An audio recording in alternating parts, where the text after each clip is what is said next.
Hello everyone, আমি পূজা আবারও চলে এসেছি তোমাদের কাছে একটা ছোট্ট মিনি ব্লগ নিয়ে।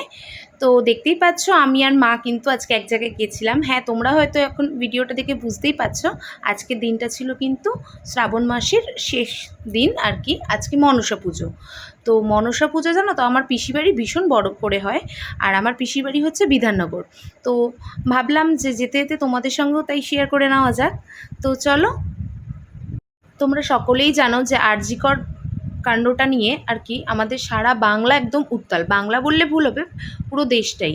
তো যাই হোক, আমাদের এইখানে মানে কলকাতায় কিন্তু ভীষণ এটার জন্য আর কি প্রতিবাদী মিছিল বলো, অবরোধ বলো, এই ধরনের জিনিসগুলো হচ্ছিল। আর তার জন্য আমি ঠিক করেছিলাম যে আজকে কিন্তু বাচ্চাদেরকে নিয়ে যাব না, যেহেতু তোমাদের দাদা বা আমার বাবা কেউই কিন্তু সঙ্গে যায়নি। তার জন্য আমি আর মা হঠাৎ করে সন্ধ্যেবেলা প্ল্যান করলাম যে যেহেতু পিসির বাড়ি না গেলে মনটা ভালোও লাগছে না, তবে থাকবো না, মায়ের দর্শন করেই ফিরে আসবো। তো সেটা ভেবেই কিন্তু আমি আর মা বেরিয়ে পড়েছিলাম। আর আমরা কিন্তু আজকে কোনো গাড়ি বা ওলা উবের এই ধরনের কিছু করে যাইনি, আমরা কিন্তু গেছিলাম আজকে একেবারে নর্মাল ট্রেন, অটো, টোটো মানে এই ধরনের যানবাহনে। তো যাই হোক, দেখতেই পেলে ট্রেনে করে আমরা যেতে যেতে ট্রেন থেকে নেমেও পড়েছি বিধাননগর স্টেশনে। এখন তারপর হেঁটে যাচ্ছি, মানে বিধাননগর স্টেশন থেকে একদম একটুখানি আমার পিসি বাড়ি। তো যেহেতু চেনা পথ বলে মাকে বললাম যে বাচ্চাও নেই সঙ্গে, তো চলো হাঁটতে হাঁটতে যাই, ভালোও লাগবে আর সময়টাও কেটে যাবে। তো দেখতেই পাচ্ছ যে এখন কিন্তু আমরা পার হয়ে যাচ্ছিলাম, মানে বিধাননগর স্টেশন থেকে একটুখানি হেঁটে 15 নম্বর বাস স্ট্যান্ড পড়ে। বাস স্ট্যান্ডের পাশ দিয়ে যে গলিটা গেছে সেই গলি দিয়ে গেলেই কিন্তু একটুখানি গেলেই একদম আমার পিসির বাড়ি পড়ে। তো দেখতেই পাচ্ছ আমরা কিন্তু বাস স্ট্যান্ডের কাছে চলেও এসেছি। এরপর কিন্তু বাস স্ট্যান্ডের সামনেই দেখছো অটো স্ট্যান্ড পড়ে, তো আমরা অটোয় উঠবো না, যেহেতু একদমই অল্প একটু রাস্তা। তো মাকে বললাম যে আমরা হেঁটেই পার হয়ে যাব।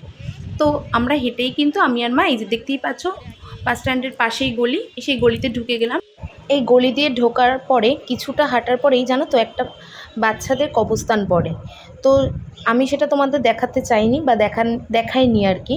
তো এমনি ছোটোখাটো যে ঠাকুরের মন্দিরগুলো আছে সেগুলো তোমাদের সঙ্গে শেয়ার করছিলাম। এর আগে দেখতেই পেলে একটা শিব মন্দির কত বড়, তারপর এখানে দেখো একটা ছোট্ট মন্দির। তো আমি সেটাও তোমাদের সঙ্গে দেখানোর চেষ্টা করলাম। আর ব্যাস, এই যে চলেই এসেছে পিসিবাড়ির কাছে। আর পিসিবাড়ি দেখো ঢুকে গিয়ে এই যে মা।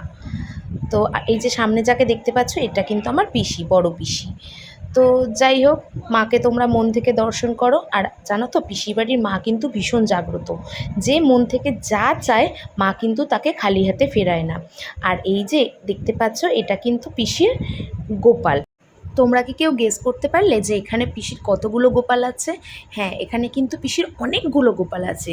আর আমার পিসি জানো তো ভীষণ মানে ভগবান বিশ্বাসী, প্রচণ্ড নিষ্ঠা করে পুজো আচরা সব কিছু করে, মানে অমায়িক। এমনকি তোমরা জানলে অবাক হয়ে যাবে, আমার পিসি কিন্তু নিজের হাতে দুর্গা মূর্তি মানে দুর্গা ঠাকুর তৈরি করে সেটা পুজো করে।